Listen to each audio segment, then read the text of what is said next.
apa kabar pemirsa TVR Parlemen dimanapun Anda berada? Berjumpa lagi dalam program TVR 09 bersama saya Alfa Rizky dan juga rekan saya. Dan tentu saja bersama saya pemirsa Elisa Purba. Pemirsa, seperti biasa dalam 30 menit ke depan kami akan menyajikan kepada Anda sejumlah berita nasional, khususnya dari sudut pandang DPR RI sebagai referensi Anda untuk memahami dinamika politik, hukum, ekonomi, sosial, dan budaya di Indonesia. Pemirsa TVR Parlemen, inilah TVR 09 selengkapnya.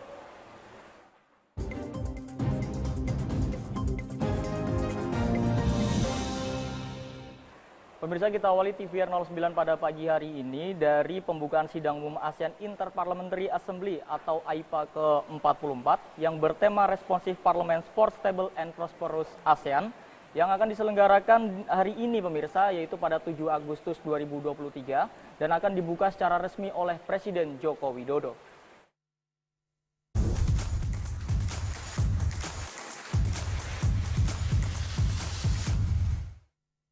ASEAN, 17 perwakilan negara observer, serta 9 organisasi internasional. Sidang umum AIPA ke-44 ini merupakan salah satu puncak keketuaan DPR RI di AIPA yang sejalan dengan keketuaan Indonesia di ASEAN tahun 2023. Usai memimpin sidang eksekutif komite pada 6 Agustus 2023 lalu, Ketua DPR RI sekaligus Presiden AIPA 2023 Dr. Honoris Causa Puan Maharani mengedepankan semangat ASEAN Solidarity dan ikut menciptakan perdamaian serta kesejahteraan di kawasan Asia Tenggara. Berikut pemirsa pernyataan dari Ketua DPR RI Dr. Honoris Causa Puan Maharani. Kami Indonesia akan mengajak seluruh delegasi parlemen dari anggota AIPA untuk bersama-sama mengedepankan semangat ASEAN Solidarity untuk terciptanya konsensus pada setiap pembahasan sidang umum AIPA yang ke-44 ini. Juga kami akan menyampaikan memimpin sidang ini secara inklusif dan transparan, serta akan mendengarkan setiap masukan dari seluruh anggota parlemen AIPA. Dan tentu saja melalui diplomasi AIPA ini kami akan mendorong ASEAN Unity serta menjawab tantangan mengedepankan ASEAN Centrality dalam menyikapi dinamika geopolitik di kawasan. Dan pada kesempatan ini sebagai tuan rumah dari sidang umum AIPA ke-44, nanti ini merupakan sidang umum awal yang mana nanti pada bulan September pemerintah melalui KTT ASEAN akan meneruskan atau melanjutkan atau mengkolaborasi hasil-hasil dari keputusan sidang umum ke-44 AIPA Parliamentary ini.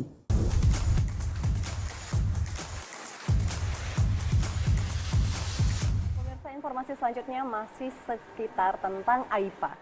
Pemirsa, selain acara pembukaan sidang umum AIPA yang ke-44 secara resmi, di sini rangkaian sesi dialog dan juga pertemuan eksekutif komite oleh para delegasi parlemen se-ASEAN juga digelar. Dan selengkapnya adalah akan disampaikan rekan kami Nazia Sudirja.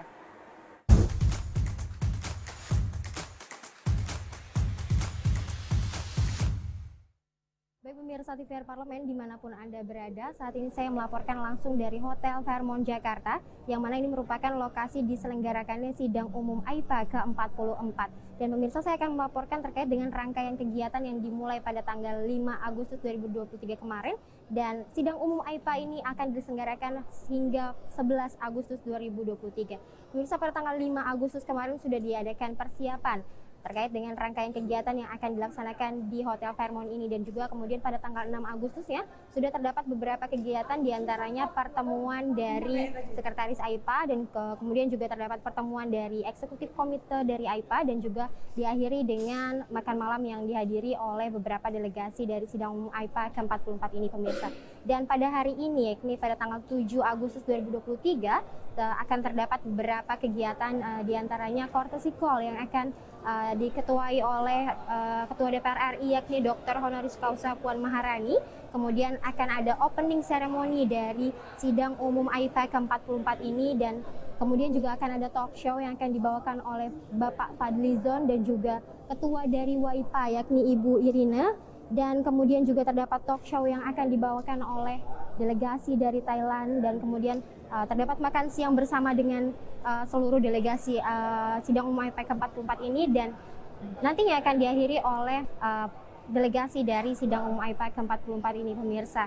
Dan sekian yang dapat saya laporkan terkait dengan rangkaian kegiatan yang sudah dilaksanakan dari tanggal 5 hingga tanggal 7 hari ini nanti yang akan dilaksanakan. Saya Nazia Sudirja melaporkan untuk TVR Parlemen.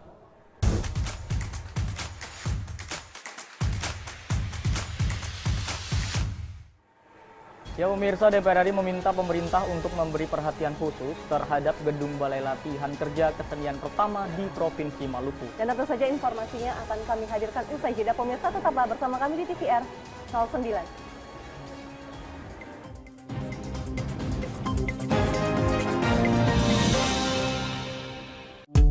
DPR RI memiliki fungsi diplomasi dalam menjalankan politik luar negeri sesuai dengan pasal 116 Undang-Undang MD 3. Kontribusi aktif BKSAP DPR RI memainkan peranan penting dalam memenangkan persaingan global melalui IPU, IPA, IPPF, AIPA, dan PUIK.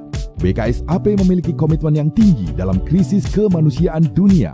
Fungsi diplomasi dijalankan untuk mendukung upaya pemerintah dalam melaksanakan politik luar negeri.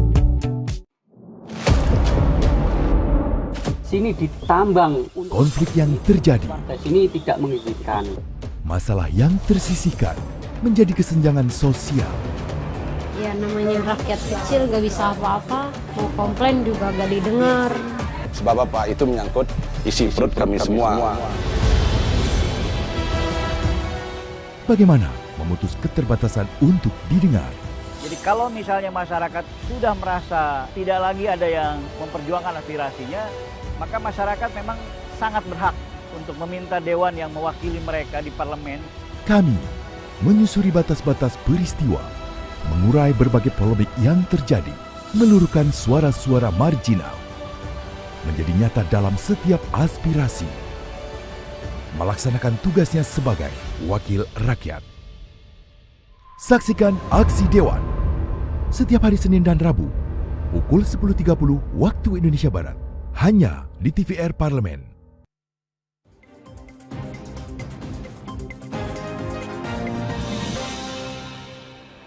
Anda kembali bersama kami pemirsa di TVR 09. Ya pemirsa, DPR RI atau Komisi 9 berharap pemerintah memberikan perhatian khusus dalam pengembangan Balai Latihan Kerja Kesenian di Maluku yang saat ini dinilai belum memenuhi standar kebutuhan pelatihan kesenian.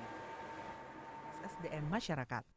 Balai Latihan Kerja Komunitas Kesenian Jemaat GPM Halong didirikan oleh Lembaga Pendidikan Keagamaan Non-Pemerintah pada tahun 2021. Anggota Komisi 9 DPR RI Abidin Fikri menilai sarana dan prasarana gedung BLK Kesenian ini masih belum memenuhi standar kebutuhan pelatihan kesenian, seperti belum tersedianya ruang studio dengan peredam suara. Dan saya kira Kementerian Ketenagakerjaan harus memberikan perhatian khusus berkaitan dengan model dari BLK kesenian, karena pasti beda dengan yang lain dari struktur gedungnya, peralatannya, karena nggak mungkin dengan BLK kesenian dengan gedung-gedung yang umum seperti dikenal di BLK yang lain, dan perlu dipikirkan misalkan ruangannya ada ruang studio gitu kan, dan yang ada peredam gitu kan. Nah, yang hal-hal spesifik ini saya kira Kementerian Tenagakerja harus lebih giat lagi melihat peluang-peluang kerja di masyarakat yang sangat spesifik di beberapa daerah, dan mudah-mudahan di Provinsi Maluku ini, di wilayah sini kan terkenal dengan masyarakatnya yang suka musik ya. Kalau pasti orang Ambon pasti dia menyampaikan ini orang musik. Nah, saya kira ini harus terus ditumbuhkan. Abidin berharap masyarakat Maluku yang memiliki bakat dalam dunia musik dapat dilatih dengan tim dan alat yang profesional, sehingga Indonesia memiliki penyanyi dengan kualitas yang baik untuk bersaing pada level internasional. Dari Provinsi Maluku, Kristio Handoko, TVR Parlemen, melaporkan. Kita beralih ke informasi selanjutnya pemirsa. Di sini Komisi 4 DPR RI berharap pemerintah perlu memberikan pelatihan lebih kepada para petani agar upaya penyediaan pangan dapat tercapai.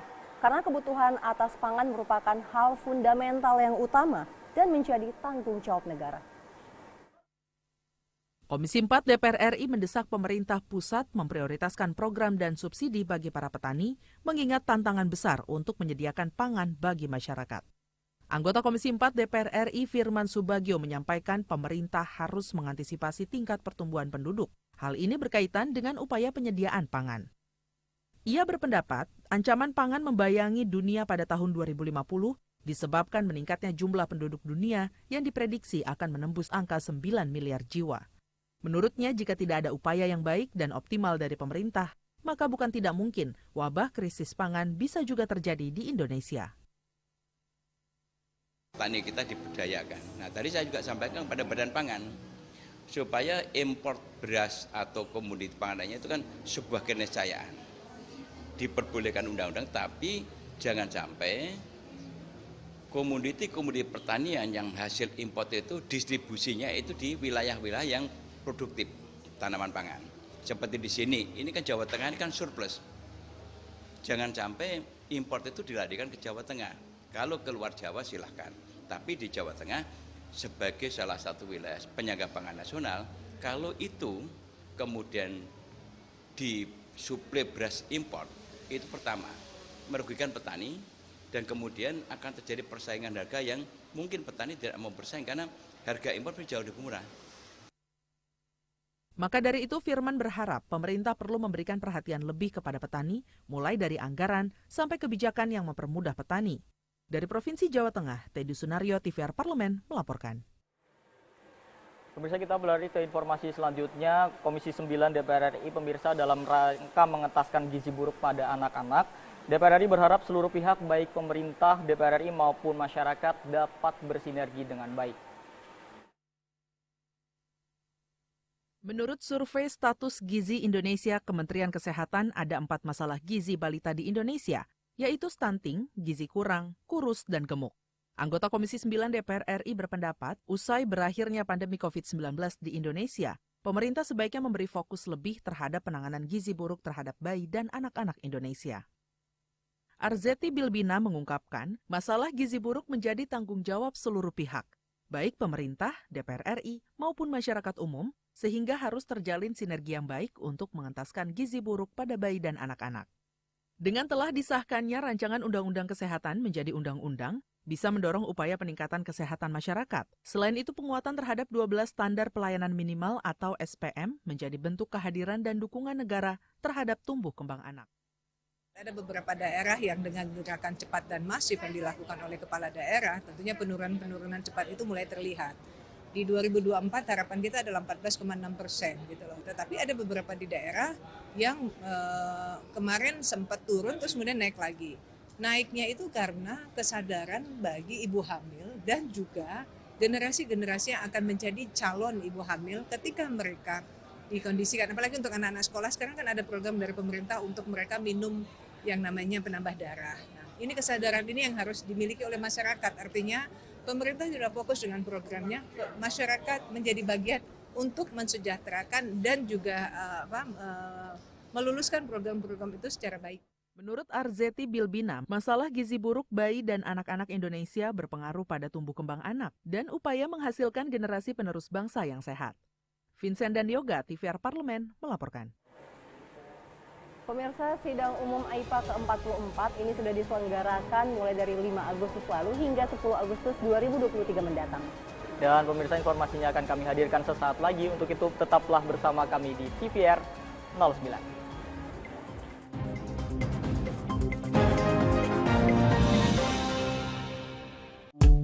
DPR RI memiliki fungsi diplomasi dalam menjalankan politik luar negeri sesuai dengan pasal 116 Undang-Undang MD3. Kontribusi aktif BKSAP DPR RI memainkan peranan penting dalam memenangkan persaingan global melalui IPU, IPA, IPPF, AIPA, dan PUIK. BKSAP memiliki komitmen yang tinggi dalam krisis kemanusiaan dunia. Fungsi diplomasi dijalankan untuk mendukung upaya pemerintah dalam melaksanakan politik luar negeri.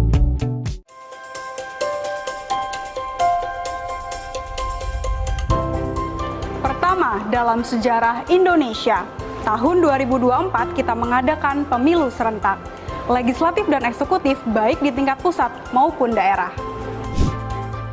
Catat waktunya, Rabu 14 Februari 2024. Untuk pemilihan legislatif, Anda akan memilih anggota DPD, anggota DPR, anggota DPRD Provinsi, dan anggota DPRD Kabupaten atau Kota.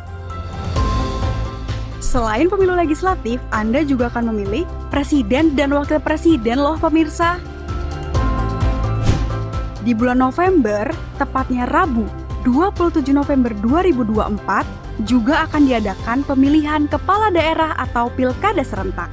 Dalam pilkada nanti, Anda akan memilih gubernur dan wakil gubernur, bupati dan wakil bupati, serta wali kota dan wakil wali kota.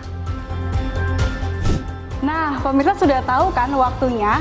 Kini saatnya Anda untuk mempersiapkan diri. Kenali calon-calon wakil rakyat dan pemimpin Anda dengan baik.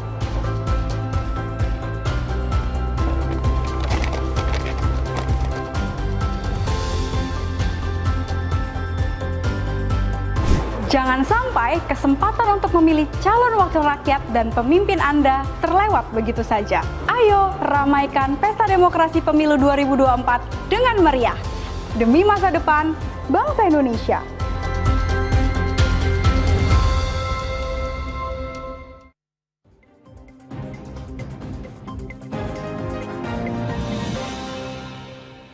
Pemirsa, Anda kembali menyaksikan TVR 09. Ya, Elisa dan juga pemirsa, pada sidang umum AIPA ke-44 ini diantaranya akan membahas beberapa isu. Salah satunya yaitu terkait dengan peran perempuan di Women Parliamentarians of ASEAN Inter-Parliamentary Assembly atau WAIPA. Betul sekali Alfat, karena pemirsa DPR RI menilai bahwa peran perempuan ini sangat penting dalam berbagai aspek kehidupan, termasuk dalam tatanan politik. Ya, Elisa dan juga pemirsa, tentu supaya acara AIPA ini dapat berjalan lancar dan sidang umum AIPA ke-40 ini berjalan dengan lancar dan dapat membanggakan Indonesia di mata internasional, panitia serta seluruh pihak terkait telah mempersiapkan seluruh aspek teknis dan kebutuhan para delegasi sebaik mungkin. Tentunya kita penasaran ya Alfat ya. Mari kita simak pemirsa informasi selengkapnya dalam segmen editorial parlemen untuk Anda.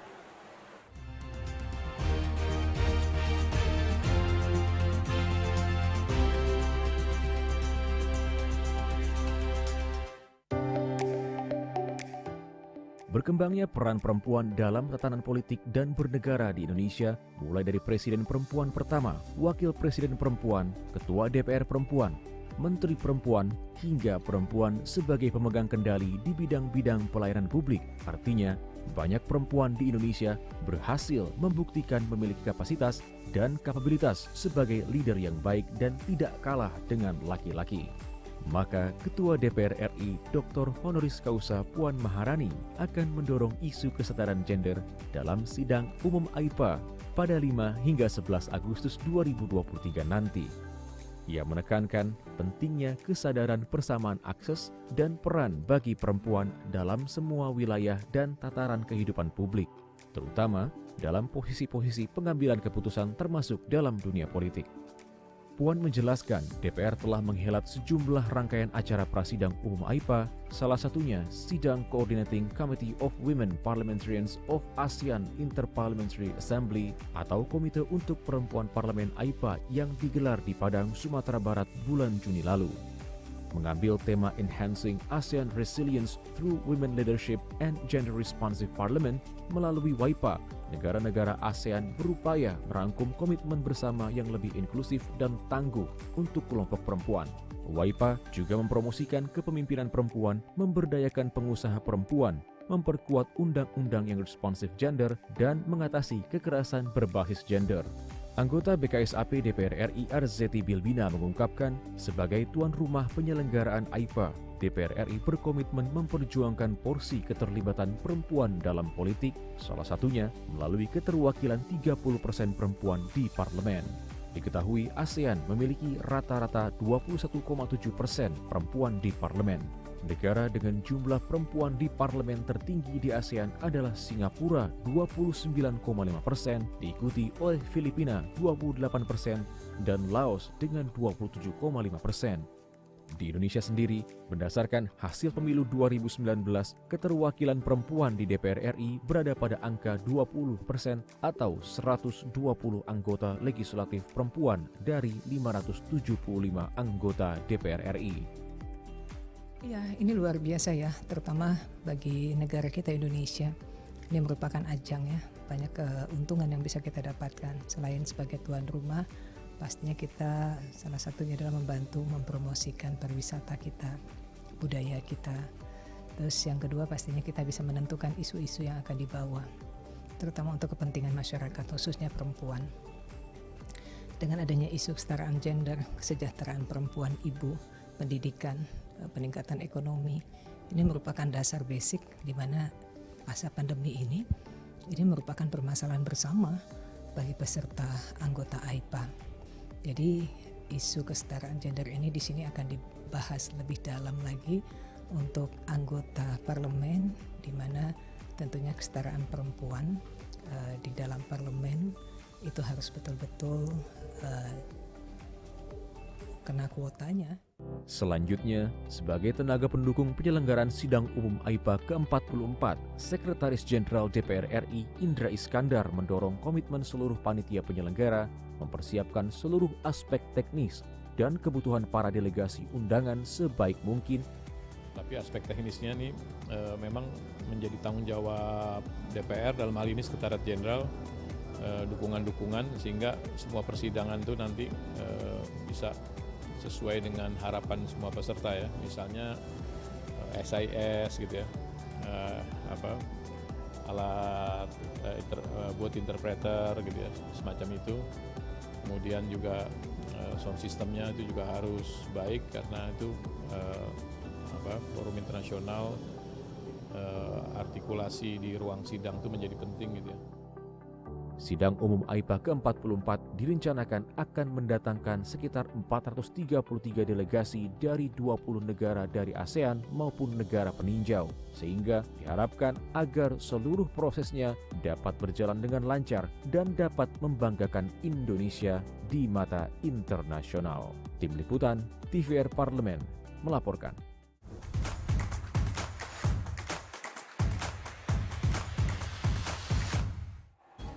Baik pemirsa TVR Parlemen, kali ini kami akan mengajak Anda untuk sedikit berjalan-jalan untuk melihat pameran lukisan, di mana yaitu pameran pelukis Vincent van Gogh yang bertajuk Van Gogh Live. Ini merupakan pameran legendaris dunia yang menghadirkan pengalaman multi indera yang paling banyak dikunjungi di dunia. Dan kabar baiknya, pameran ini sudah digelar di Indonesia nih Alfat, tepatnya di Mall Taman Anggrek di Jakarta Barat, mulai dari tanggal 7 Juli yang lalu hingga 9 Oktober mendatang. Tapi informasinya akan kami hadirkan usai jeda. Jangan kemana-mana, tetap bersama kami di TVR 09.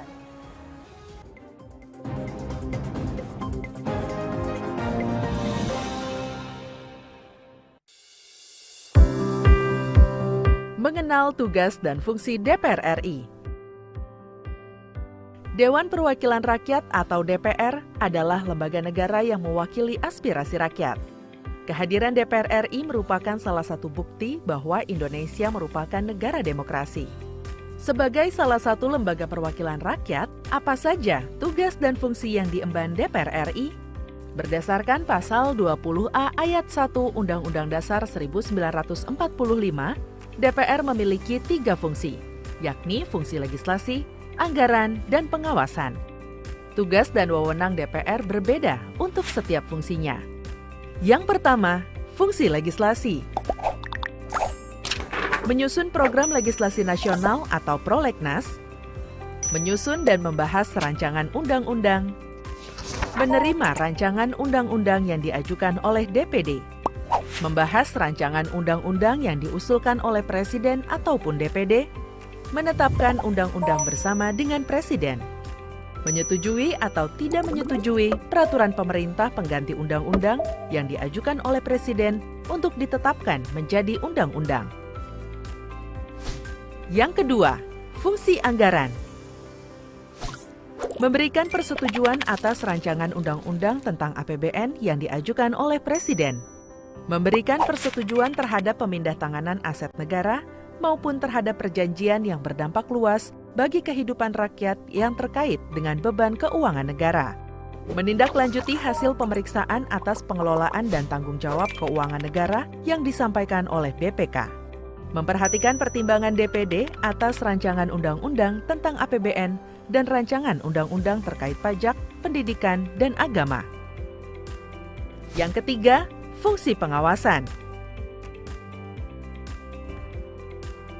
Fungsi pengawasan, DPR bertugas melakukan pengawasan terhadap pelaksanaan Undang-Undang APBN dan kebijakan pemerintah, serta membahas dan menindaklanjuti hasil pengawasan yang disampaikan oleh DPD. Demikian penjelasan tentang tugas dan fungsi DPR menurut Undang-Undang. Informasi ini dipersembahkan oleh TV dan Radio Parlemen, Biro Pemberitaan Parlemen, dan Sekretariat Jenderal DPR RI.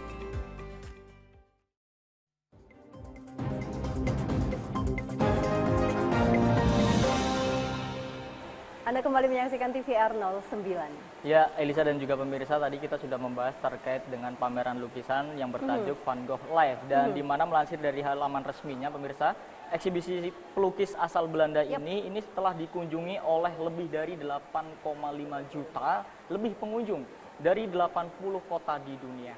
Dan pemirsa, Van Gogh Live ini merupakan pameran seni digital yang tentunya ini menggambarkan dan mengisahkan lika-liku kehidupan dari Van Gogh.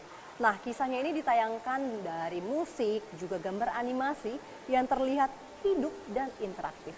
Ya, pemirsa, jika kita datang ya ke lukisan Van Gogh ini tentu ada yang berbeda dari pameran lukisan pada umumnya. Karena Van Gogh Live ini menghadirkan pengalaman unik yang dapat membuat para pengunjung ini bisa masuk ke dalam kehidupan sang maestro. Ditambah ada lebih dari 3.000 gambar yang akan ditampilkan sepanjang layar dalam pameran tersebut menggunakan layar proyektor. Oke, tentu kita penasaran bagaimana informasinya pemirsa. Simak dalam segmen Intips untuk Anda berikut ini.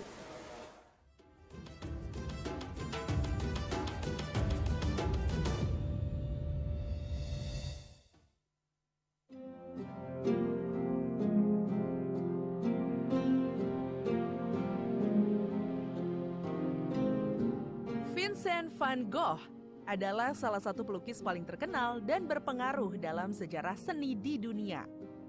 Karya-karyanya seperti Bunga Matahari, Teras Cafe di Malam Hari, dan Malam Berbintang menjadi ikonik dan menginspirasi banyak seniman lainnya. Namun, di balik keindahan lukisan-lukisannya, tersimpan kisah tragis tentang perjuangan, penolakan, dan penyakit mental yang dialaminya sepanjang hidupnya.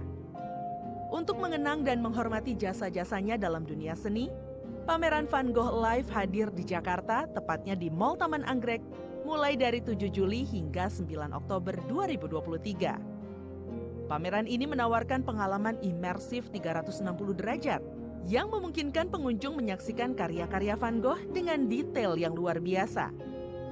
Pengunjung juga akan dimanjakan dengan suara-suara dan musik yang terinspirasi dari mahakarya Van Gogh. Pameran ini merupakan pameran yang telah menarik 8 juta lebih pengunjung di seluruh dunia dan telah mampir di lebih dari 80 kota. Pameran ini menggunakan teknologi mutakhir untuk menampilkan lebih dari 3.000 lukisan Van Gogh dalam skala besar. Menciptakan tampilan mendebarkan yang memenuhi layar raksasa, dinding, kolom, langit-langit, dan bahkan lantai. Pengunjung akan merasakan seolah-olah berada di dalam lukisan Van Gogh dan melihat dunia melalui mata sang maestro. Selain itu, pameran ini juga memberikan informasi tentang sejarah hidup Van Gogh dan mengapa dia sangat populer di dunia seni.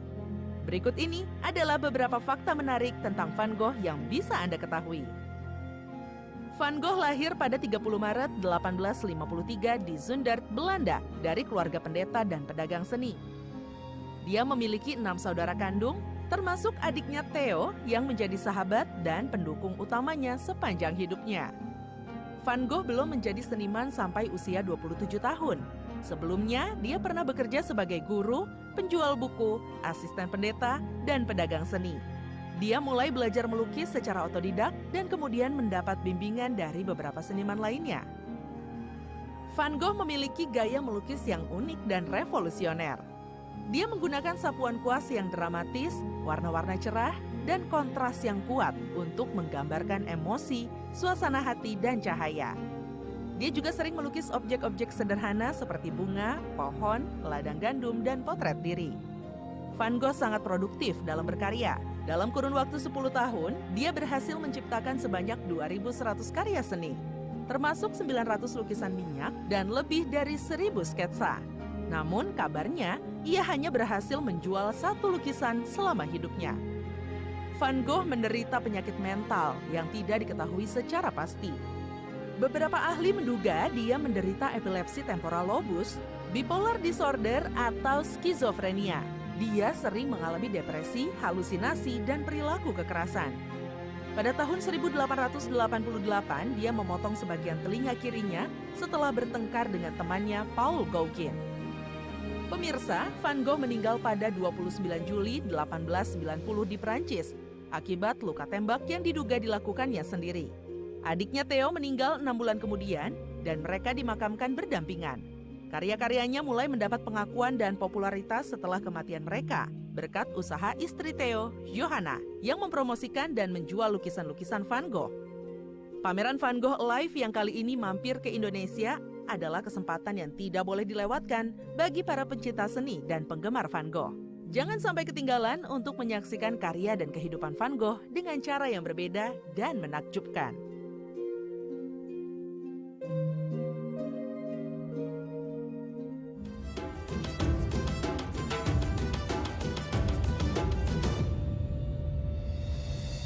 Ya baik pemirsa, di penghujung acara kami informasikan kepada Anda bahwa saat ini DPR RI sedang memasuki masa reses, di mana seluruh anggota Dewan kembali ke daerah pemilihannya masing-masing untuk menyerap dan menghimpun aspirasi masyarakat, serta menindaklanjuti dan memberikan pertanggungjawaban kepada konstituen di daerah pemilihannya. Namun pemirsa, meskipun sedang masa reses, pada hari ini masih ada agenda. Pada pukul 10.30 waktu Indonesia Barat akan ada opening seremoni dari sidang AIPA ke-44. Dan juga serta program DPR RI lainnya masih dapat Anda saksikan secara langsung di TVR Parlemen melalui kanal utama, kanal komisi, dan juga kanal alat kelengkapan Dewan lainnya. Tentu saja dapat Anda akses di tvr.dpr.go.id. Dan pemirsa TVR Parlemen, segmen tadi sekaligus menutup perjumpaan kita pada pagi hari ini. Dan kami segenap kru TVR Parlemen yang bertugas tentunya mengucapkan terima kasih telah menyaksikan TVR 09 pagi ini. Ada saya Elisa Purba, juga rekan saya Selvat Rizky. Pemirsa, sampai berjumpa kembali di TVR 09 esok pagi. TVR Parlemen, Referensi Indonesia.